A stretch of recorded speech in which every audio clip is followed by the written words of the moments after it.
The other, we have, this concerns East African residents. These are people who come from the community.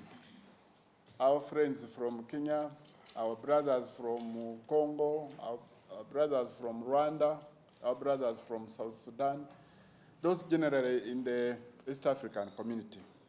There is a misconception among some East African community members that they do not have or they do not require residence facilities while in Uganda. It should be clarified that all foreign nationals, inclusive of East African community members, residing and working in Uganda, regardless of their country of origin, must have a residence facility to legally stay in the country. Residence facilities, of course, include work permits, student passes. These are given to students. Work permits are given to those who are engaged in some form of employment or business enterprise. Dependent passes. These are passes issued to people who are depending on either relative or spouses, and they are applied for here.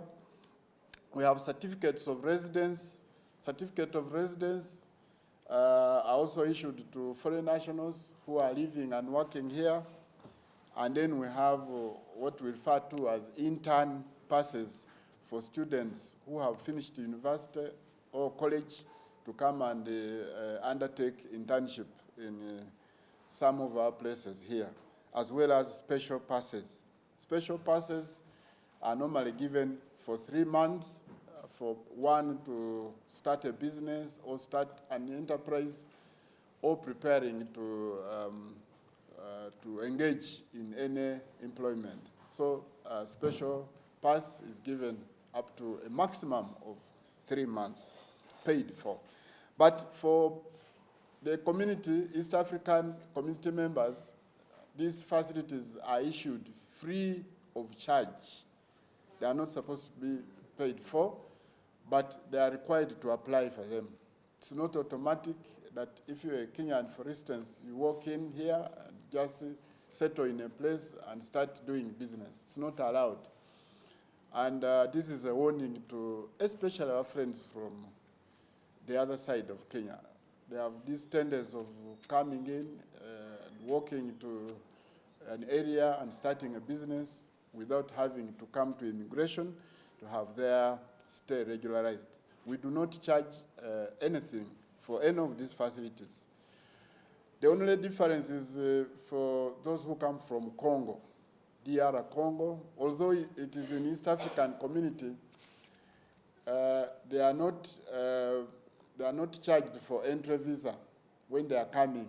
But these other items, these other products like work permit, like certificate of residence, and the other facilities are paid for only Congolese members of the community, but originating from DR Congo. They pay for these other facilities apart from the entry visa.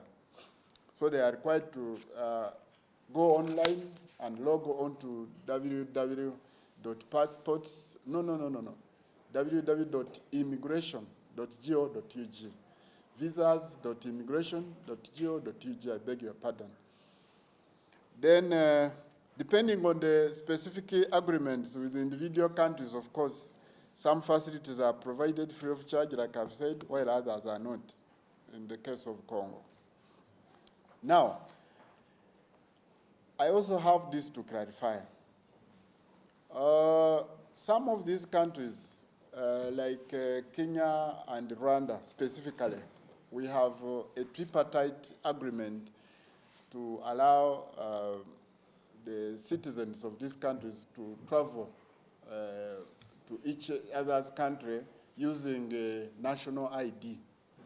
There has been confusion of recent, especially those who are holding expired national IDs, that people have been on social media wondering, are they going to be disturbed in terms of travel with expired national ID?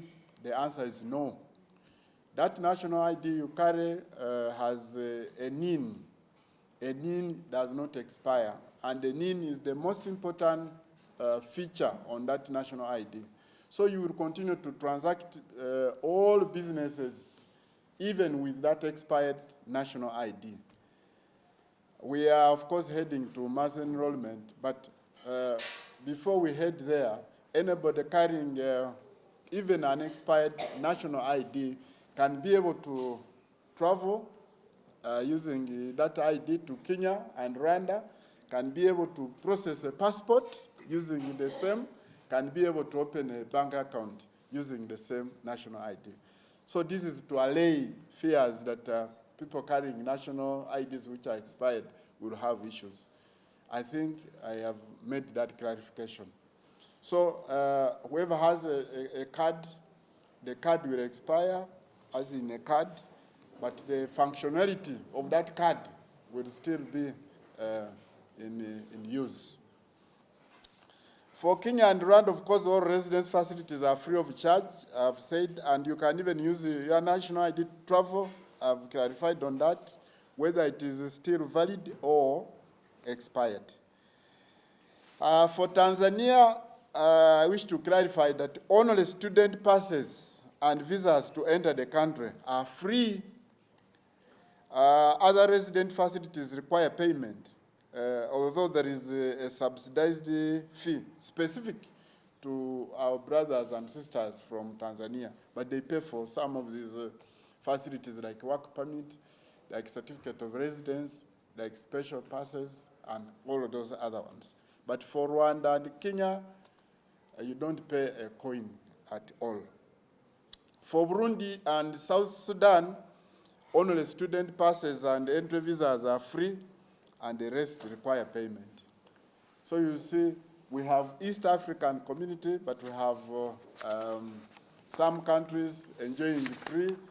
But of course, this is done in a reciprocity arrangement, where if we do to those citizens what they do to us.